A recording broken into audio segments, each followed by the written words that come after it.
ओम शांति। 8 जुलाई 2022। अभी पढ़ेंगे और सुनेंगे प्यारे बाप दादा की मुरली। मीठे बच्चे, वाह्यत माने व्यर्थ बातों में तुम्हें अपना अमूल्य समय बर्बाद नहीं करना है। बाप की याद से आबाद होना है। प्रश्न: बाप दादा दोनों ही निरंकारी बन बच्चों के कल्याण के लिए कौन सी राय देते हैं? उत्तर: बच्चे सदैव समझो हमें शिव बाबा पढ़ाते हैं। बल ब्रह्मा बाबा भी तुम्हें पढ़ा सकते हैं, लेकिन शिव बाबा को याद करने में तुम्हारा कल्याण है। इसलिए ये दादा निरंकारी बन कहते हैं, मैं तुम्हें नहीं पढ़ाता हूँ, पढ़ाने वाला एक बाप है, उसे ही याद करो। उनकी याद से ही तुम विक्रमाजित बनेंगे, विक्रम विनाश होंगे, मेरी याद से नहीं। ओम शांति। अब बच्चे सामने बैठे हैं। बच्चों की बुद्धि में जरूर होगा कि पतित पावन परमपिता परमात्मा जो ज्ञान का सागर है, वो इस ब्रह्मा तन द्वारा हमको पढ़ा रहे हैं। बुद्धि तो पहले जाएगी अपने शांति धाम में, फिर आएगी यहाँ। शिव बाबा आए हैं इस ब्रह्मा तन में हमको राजयोग सिखाने। स्टूडेंट की बुद्धि में यह होगा ना कि हमको कौन पढ़ाते हैं। स्कूल में जाएंगे तो टीचर समझेंगे ना कि फलाना टीचर हमको पढ़ाते हैं। उनका नाम भी ख्याल में रहता है, आँखों से देखते हुए है। सत्संग भी किस्म किस्म के होते हैं। वहाँ कहेंगे फलाना महात्मा हमको फलाना शास्त्र सुनाते हैं। भिन्न भिन्न अनेकानेक शास्त्र सुनाते हैं। जन्म जन्मांतर ऐसे सुनते ही आए हैं। अभी तुम यहाँ बैठे बैठे याद करते हो शिव बाबा को। तुम समझते हो हमारा पतित पावन बाबा वह शिव है, वही आकर ब्रह्मा द्वारा हमको पढ़ाते हैं। ये ब्रह्मा भी पढ़ाते हैं। जब ब्रह्मा कुमार कुमारियाँ भी पढ़ा सकते हैं, तो क्या ब्रह्मा नहीं पढ़ा सकते? फिर भी तुम ऐसे नहीं समझो कि हमको शिव बाबा ही पढ़ाते हैं। नहीं न कि ब्रह्मा। इसमें तुम्हारा बहुत फ़ायदा होगा। इसको ही निरंकारी पना कहा जाता है। बाप और दादा दोनों निरंकारी है। ये खुद कहते हैं भल मैं भी पढ़ाता हूँ, परंतु समझो कि शिव बाबा पढ़ाते हैं। जितना शिव बाबा को याद करेंगे उतना विक्रमाजित बनते जाएंगे। हमेशा समझो कि शिव बाबा पतित पावन ज्ञान का सागर हमको पढ़ाते हैं। जितना हो सके शिव बाबा को भूलना नहीं है। वर्षा भी उनसे ही पाना है। शिव बाबा कहते हैं निरंतर मुझे याद करो। ब्रह्मा की आत्मा को भी कहते हैं तुमको मेरे पास आना है। उठते बैठते मेरे को याद करने का पुरुषार्थ करो। इसमें कमाई बहुत है, हेल्थ भी बहुत है, अच्छी मिलेगी। कभी भी टाइम वेस्ट नहीं करो। Hear no evil, talk no evil. सिवाय ज्ञान और योग के कोई भी वाहियात बातें नहीं करनी है। जिसमें ज्ञान कम है तो ज़रूर अज्ञानी होगा। झरमुई झगमई करते रहेंगे, ऐसी बातें कभी नहीं सुनना। जब ऐसे देखो कि वह वाहियात बातें सुनाते हैं तो समझो ये हमारा दुश्मन है। फालतू बातें सुनाकर टाइम वेस्ट करते हैं। बाप कहते ऐसी फालतू बातें नहीं सुनो। कोई की ग्लानि करेंगे, कोई के लिए कुछ बोलेंगे, ऐसी बात कहेंगे, ऐसी बातें कभी नहीं सुनना, न कभी सुनाना। जिसमें ज्ञान नहीं है वही ऐसी बातें सुनाकर और ही नुकसान करते रहेंगे। इसलिए बार बार समझाया जाता है कि सर्विस में तत्पर रहो। इन चित्रों पर जितना एक दो को समझाएंगे उतना धारणा भी होगी। या बैठ चित्र देखो, या ख्याल करो ये शिव बाबा है, यह दादा है, इन द्वारा हमको वर्षा मिलता है, फिर इस पति दुनिया का विनाश हो जाएगा। ऐसी ऐसी बातें करते अपने को ही बहला सकते हो, वो अच्छा होगा। झरमुई झगमुई तो पाप आत्मा, झरमुई झगमुई की तो पाप आत्मा बन जाएंगे। बाप कहते हैं बच्चे पाप आत्मा नहीं बनना। दुनिया का समाचार फलानी ऐसी है, उसने यह किया, ऐसी बातें जो सुनते और सुनाते हैं वह मुफ्त समय बर्बाद करते हैं। तुम तो बहुत आबाद हो रहे हो, विश्व के मालिक बन रहे हो। बरोबर भारत आबाद था, अब बर्बाद है। बाप द्वारा आबाद हो रहे हो। बाप और सृष्टि चक्र को याद करना यह तो बड़ी ही सहज है। इस संगम युग का कोई को पता नहीं है। कलयुग में सब पतित है, सतयुग में सब पावन थे। बाप कहते हैं मैं कलब कलब के संगम युग पर आता हूँ, पतितों को पावन बनाने। अजामिल जैसे पापी भी है। यह है ही पाप की दुनिया। इसमें कोई चैन नहीं है। वो पुण्य आत्माओं की चैन पाने की दुनिया है। यह बातें कोई समझा नहीं सके। किसी की बुद्धि में नहीं है कि चैन कहाँ मिलता है। यहाँ तुम समझाते हो कि सुखधाम में सुख मिलता है, यह है ही दुखधाम। भल बड़े बड़े महल बनाकर बैठे हो, परंतु रास्ता सारा पतित बनने का ही है। नहीं तो भारत की कितनी उतरती कला क्यों होती। चढ़ती कला करने वाला एक ही बाप है, बाकी सब गिराने वाले हैं। इसमें बहुत समझ की बात है, अंधश्रद्धा की कोई बात नहीं है। टीचर कहते हैं तुमको बीए पढ़ाते हैं तो झूठ थोड़ी हो सकता है। यह बेहद का बाप भी कहते मैं तुमको सहज राजयोग सिखलाकर राजाओं का राजा बनाता हूँ, स्वर्ग का राजा बनाता हूँ। स्वर्ग का राजा और नरक का राजा बनने में रात दिन का फर्क है।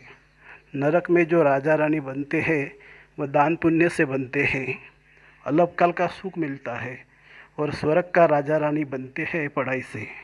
यह भी तुम जानते हो बाबा का प्लान क्या चल रहा है। सारी सृष्टि जो दुखधाम है उनको सुखधाम शांतिधाम बनाना है। जानते हो भारत सुखधाम था, बाकी सब आत्माएं शांतिधाम में थी। अभी तो सब दुखधाम में है, फिर शांतिधाम सुखधाम में जाना है। जो राजयोग सीखते हैं वही सुखधाम में आएंगे, बाकी हिसाब किताब चुकता कर शांतिधाम में चले जाएंगे। शांतिधाम सुखधाम क्या है यह दुनिया में किसी को पता नहीं है। ये बाबा भी कहते हैं हम नहीं जानते थे। जो खुद मालिक था वो भूल गया है तो बाकी मनुष्य क्या जानते होंगे। ड्रामा अनुसार सबको गिरना ही है, अब फिर चढ़ने का समय है। बाप कहते हैं मैं आया ही हूँ सबको सुखधाम शांतिधाम में ले चलने के लिए। तुम्हारे पास बहुत आएंगे, कहेंगे मन को शांति चाहिए। सुखधाम का वार्तालाप तो कोई करने वाला है नहीं। सन्यासी तो निवृत्ति मार्ग वाले हैं, वह तो कभी सुख का रास्ता बता नहीं सकते। तो जैसे बाप को तरस पड़ता है कि इन्हों को सुखधाम शांतिधाम में ले जाओ, बच्चों को भी आना चाहिए कि बाप का परिचय देना है। बाप से ज़रूर भारतवासियों को वर्षा मिलना चाहिए। हम नरक में क्यों है, हम ही स्वर्ग में थे, अब नरक में है, परंतु इन बातों को बिल्कुल ही समझ नहीं सकते हैं। माया ने बुद्धि का ताला बिल्कुल ही बंद कर दिया है, जो इतनी सहज बात भी समझ में नहीं सकते। भगवान जब स्वर्ग का रचिता है तो ज़रूर हम स्वर्ग के मालिक होने चाहिए। अब नहीं है क्योंकि रावण राज्य है। इस रावण राज्य का विनाश तो अब होना ही है। इनके लिए वही महाभारत लड़ाई सामने खड़ी है।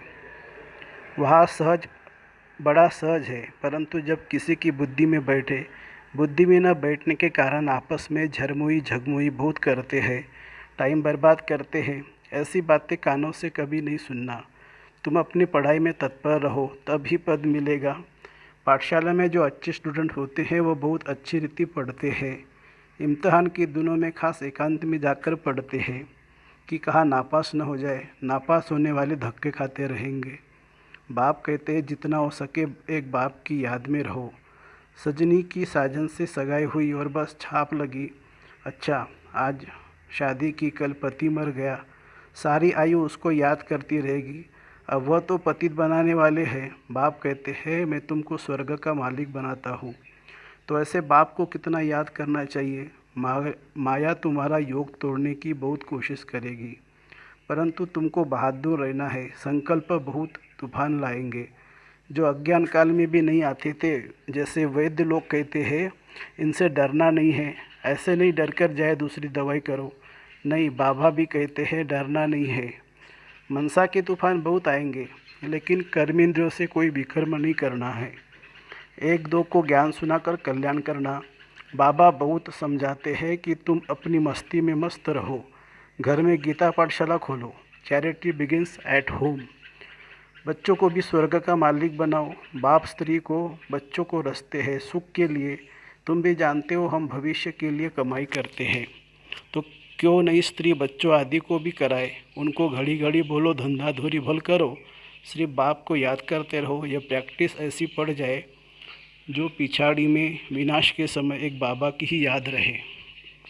बाप कहते हैं तुम सब अभी वानप्रस्थ अवस्था में हो, सबको मेरे पास आना है। हम आए हैं ले जाने के लिए। तुम्हारे पंख टूटे हुए हैं।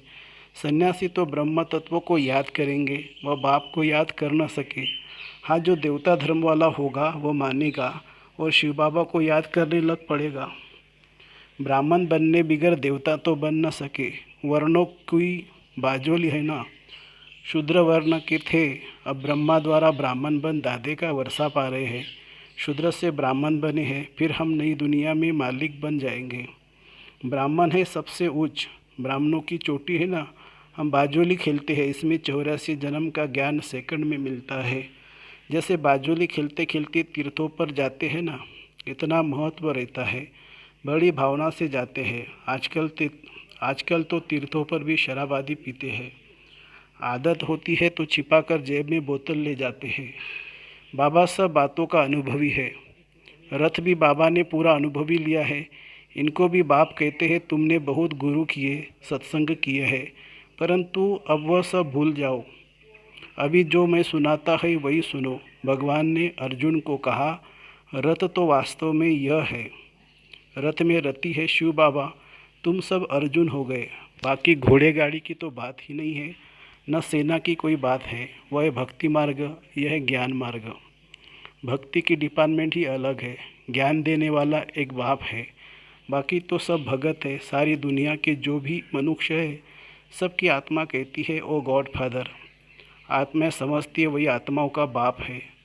जानती भी है हमारा लौकिक फादर भी है। फिर क्यों नहीं हेविनली गॉड फादर को याद करते हैं? सिर्फ दुख के समय क्यों याद करते हो? बाप कहते हैं, मैं इतना सुख शांति देता हूँ, जो फिर दुख में मुझे ही याद करते हो। तो आपस में तुमको यह ज्ञान की बातें करनी है। मित्र संबंधियों के पास अथवा ऑफिसर के पास भी जाना है, सबसे ताल्लुक़ रखना है। बड़ी युक्ति से उनको ज्ञान रत्नों का दान भी देना है। शादी में भी जाना है तो सेवार्थ। तुम गुप्त अहिंसक सेना हो, तुम्हें किसी भी प्रकार की हिंसा नहीं करनी है, दुख नहीं देना है। अच्छा, मीठे मीठे सिखिलदे बच्चों प्रति माता पिता बाप दादा का याद प्यार और गुड मॉर्निंग। रूहानी बाप की रूहानी बच्चों को नमस्ते। हम रूहानी बच्चों की रूहानी माता पिता बाप दादा को याद प्यार, गुड मॉर्निंग और नमस्ते बाबा नमस्ते। धारणा के लिए मुख्य सार। उच्च पद पाने के लिए अपनी पढ़ाई में तत्पर रहना है। झरमई झुगमई की व्यर्थ बातें नहीं सुननी है, अपना समय व्यर्थ नहीं गंवाना है। दूसरी पॉइंट, एक दो को ज्ञान सुनाकर कल्याण करना है। कभी भी मनसा तूफानों के वश हो कर्मेंद्र से कोई विकर्म नहीं करना है। वरदान, सर्वशक्तियों रूपी बर्थ राइट को हर समय कार्य में लगाने वाले मास्टर सर्वशक्तिवान भवो। सर्वशक्तियाँ बाप का खजाना है। सर्वशक्तियाँ बाप का खजाना है और उस खजाने पर बच्चों का अधिकार है। अधिकार वाले को जैसे भी चलाओ वैसे वह चलेगा। ऐसे ही सर्वशक्तियाँ जब अधिकार में होंगी तब नंबर 1 विजय बन सकेंगे। तो चेक करो कि हर शक्ति समय पर काम में आती है। हर परिस्थिति में अधिकार से शक्ति को यूज करो। बहुत काल से शक्तियों रूपी रचना को कार्य में लगाने का अभ्यास हो, तब कहेंगे मास्टर सर्वशक्तिवान। आज का स्लोगन है, कोई भी महान कार्य सभी के उमंग और उत्साह से ही संभव है। कोई भी महान कार्य सभी के उमंग और उत्साह से ही संभव है। अच्छा, ओम शांति शांति शांति। शुक्रिया बाबा, शुक्रिया। Thank you Baba, thank you.